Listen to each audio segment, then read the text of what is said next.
You know, when we did that preview video for Arsenal, and I played a little game with you at the start, and I said, what was top of the charts the last time Everton beat Arsenal at Arsenal in 1996? And the answer was Return of the Mac, which, for those of you that don't know, is a banger of incredible proportions from the 90s. Well, we get to play that game again because Everton play Chelsea this weekend. And guess what? Everton haven't beaten Chelsea since 1994. The 26th of November 1994 to be precise. And guess what was top of the charts on that day? I'll give you a second. It was Let Me Be Your Fantasy by Baby D, which is another 90s banger, by the way. Terrific song. But again, the young ones won't appreciate this, but it's a brilliant 90s song. But again, this is another terrible record that Everton have at a stadium in the Premier League, a stadium that is considered one of the bigger, that belongs to one of the bigger boys, you know. And when you think about our record again at Arsenal, at Anfield, at Old Trafford, at Chelsea, at Tottenham to a lesser extent, it's atrocious, especially given the fact that Everton have played these sides every single season since, 94 in this case with Chelsea. We haven't dropped out of the division. Now, I accept that for,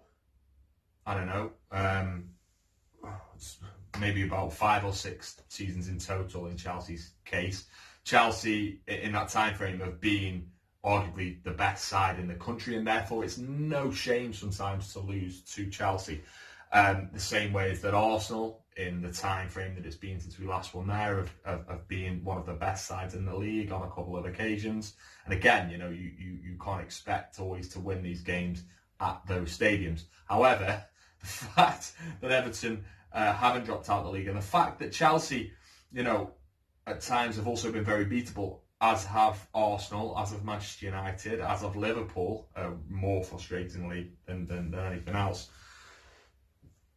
Everton, this is not a record that we should have. It's really not. It's and it's one that I think this opportunity this weekend presents itself to us, and it's one that Everton have to take. Going into the game, Seamus Coleman, I believe, is available again. It'll be interesting to see if he drops in on that right hand side. Obviously, he went off at the weekend, and rather more interestingly is Digne is available. So what do we do about Leighton Baines now? I don't think any of the lads or I mentioned this on our post-match videos from outside the ground on Sunday, but I want to go on record to say that Leighton Baines is a bona fide Everton legend. There's a bit of a debate around this at the moment. I think Tony Scott was on Radio City talking about this. Look, for me, because people say sometimes you have to have won a trophy to be a legend. I don't think that's fair in the context of Everton, because I don't think that's fair to players like Tim Cahill and Leighton Baines and Phil Jagielka to a certain extent as well, because they didn't win one, but I think they still embody something within the Everton existence, and over the past 2 decades that we haven't won a trophy. That's painful for all of us, but I don't think that should be held against Leighton Baines. I think he is an Everton legend for me, and to see him again on Sunday at 35, his professionalism is exceptional, it's inspirational, and he is just a really, really good Everton player, and it was great to see him back. And he does this thing as well where, and I mentioned this in the post-match videos from outside the ground on Sunday, where he'll when he comes over to take a corner, he always claps the fans, and we had a lot of corners. I think we had 6 or 7 corners in the second half, every single one of them finding Harry Maguire's head rather frustratingly, but that wasn't down to the quality of Leighton Baines' delivery. That was just down to the fact that Harry Maguire has a head the size of a fucking house and just heads everything. I've never known he's the missing link. His head is gigantic. If you weren't there on Sunday, you've never seen Harry Maguire in the flesh. His head is so big, and he can just head the ball terrifically well. Anyway, I digress. But it was terrific to see Leighton on Sunday, and I think that Luca Digne's form hasn't been brilliant. I think he probably will slot back in at left back, but I think Ancelotti's probably got a decision to make there. But if he decides to stick with Leighton Baines, then I'm okay with that, and I'm sure you are too, given the standard of performance that he has put in. Mason Holgate and Dominic Calvert-Lewin have both signed a new contract this week, respectively, which is terrific. Now, don't underestimate this, because for years, for those of you that are a little bit younger as well, you need to take this for granted, but for my generation, the 90s kids and the noughties kids, to a similar extent, when we had promising young players, there was always the fear that we would lose them, and I don't feel like there is that fear anymore. We've got two there that are exceptional, that are coming on in leaps and bounds, and that I personally really like, and I'm glad that they've committed to the football club in the long term. Apparently, the players won't be shaking hands this weekend because of the issues around the coronavirus outbreak, which is, I understand it, because you want to kind of limit the risk of spreading the virus around, which wouldn't be good news for anybody. But it kind of, it's a bit silly really, because you think about it, when players score, they all jump on each other and celebrate, and then you're playing football with people, so you're getting very close, and you're tackling, and people are falling on top of you, and I just think I understand it to a certain extent, but it's also a bit pointless. You know what I mean? You're getting very close to people anyway. So if one of the players, God forbid, has got the virus, then they're going to pass it around, right? Sweating, and I don't know. Anyway, maybe I'm being a little bit hyperbolic with that. But look, if the FA feel that that's needed, then look, you want to take all the precautions that you can in this situation. Just a coronavirus outbreak observation, by the way.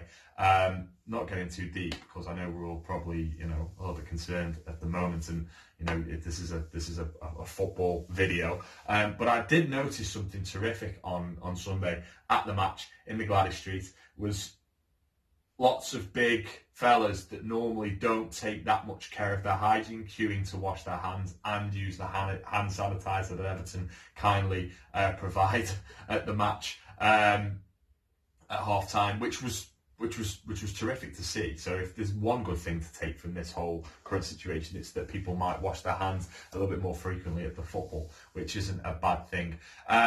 Ancelotti, I assume, will get a very good reception down at Chelsea. He had a good time there, and I think was rather unfortunate to be given the boot in the way that he did. If you get a chance, by the way, download or listen to Ancelotti's book. I listen to it while I drive, or you can do the old-fashioned thing of reading it.